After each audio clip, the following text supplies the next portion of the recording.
Hi guys, welcome back to my channel Bilal English fluency. നമ്മൾ ഇന്ന് discuss ചെയ്യാൻ പോകുന്നത് നമ്മൾ ഡെയിലി യൂസ് ചെയ്യാറുള്ള ഒരു 7 സെൻറ്റൻസുകളെ പറ്റിയാണ്. ഒന്നാമത്തെ സെൻറ്റൻസ്, ഇന്ന് തിങ്കളാഴ്ചയാണോ? ഇത് നമ്മൾ മിക്കപ്പോഴും ഇങ്ങനെ ചോദിക്കുന്ന ഏത് ദിവസമാണെന്ന് അറിയാത്തതുകൊണ്ട് നമ്മളിങ്ങനെ ഓരോ ദിവസം വെച്ച് ഇങ്ങനെ ചോദിക്കും. ഇന്ന് തിങ്കളാഴ്ചയാണോ, ഇന്ന് ചൊവ്വാഴ്ചയാണോ? അതെങ്ങനെ നമുക്ക് ഇംഗ്ലീഷിൽ ചോദിക്കാം? Is it Monday today? ഇന്ന് തിങ്കളാഴ്ചയാണോ എന്നിങ്ങനെ ചോദിക്കുന്നത് ഈസ് ഇറ്റ് മൺഡേ ടുഡേ. അതേസമയം വേറെ ഏത് ദിവസങ്ങളെ പറ്റി അറിയാനാണെങ്കിൽ നമ്മൾ ഓരോ ദിവസം ഇങ്ങനെ മാറ്റി ചോദിച്ചാൽ മതി. അത് നമുക്ക് ഈസ് ഇറ്റ് മൺഡേ ടുഡേ എന്ന് ചോദിക്കാം. രണ്ടാമത്തെ സെൻറ്റൻസ്, പേന ഒന്ന് തരാമോ? അത് നമുക്ക് എങ്ങനെ ഇംഗ്ലീഷിൽ ചോദിക്കാം? Can I borrow your pen please? Please നമ്മൾ എപ്പോഴും ഉപയോഗിക്കുന്ന എന്തെങ്കിലും കാര്യങ്ങൾ നമ്മൾ പൊളൈറ്റായിട്ട് ചോദിക്കാൻ വേണ്ടിയാണ്. അത് ഞാൻ നേരത്തെ പറഞ്ഞിട്ടുണ്ടല്ലോ.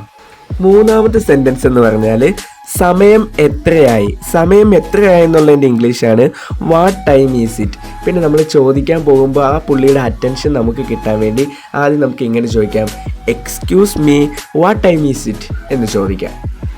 അടുത്ത സെൻറ്റൻസ്, ഇത് നിങ്ങളുടെ തെറ്റല്ല. നമ്മളിങ്ങനെ പറയത്തില്ലേ, ഓ അതൊന്നും കുഴപ്പമില്ല, അത് നിങ്ങളുടെ തെറ്റൊന്നുമല്ല. അത് നമുക്ക് എങ്ങനെ ഇംഗ്ലീഷിൽ പറയാം? It's not your fault. It's not your fault. അപ്പോൾ പിന്നെ അത് എൻ്റെ തെറ്റല്ലെന്ന് നമ്മളെങ്ങനെയാണ് പറയുക? That's not my fault. That's not my fault.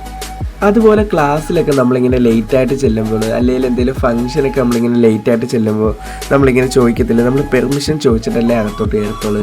ഞാൻ അകത്തോട്ട് വരട്ടെ എന്ന് ചോദിക്കുന്നത് എങ്ങനെയാണ് ഇംഗ്ലീഷിൽ? May I come in. അതേസമയം കാർമേഘങ്ങളൊക്കെ കൂടി ഇങ്ങനെ മഴയുടെ ഒരു സാധ്യതയൊക്കെ ഉണ്ടാകുമ്പോഴത്തേക്കും നമ്മൾ പറയത്തില്ലേ, ഓ ഇന്ന് മഴ പെയ്യാൻ സാധ്യതയുണ്ട്. അതെങ്ങനെ ഇംഗ്ലീഷിൽ പറയാം? It's likely to rain. It's likely to rain.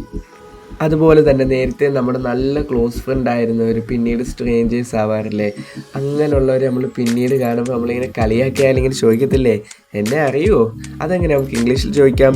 Do you know me? ഇന്ന് കണ്ട ഈ 7 സെൻറ്റൻസ് നിങ്ങൾ ഡെയിലി ലൈഫിൽ യൂസ് ചെയ്യുക. എന്നാൽ മാത്രമേ നിങ്ങൾക്ക് ഇംഗ്ലീഷ് ഫ്ലുവൻ്റ് ആകൂ. See you next time.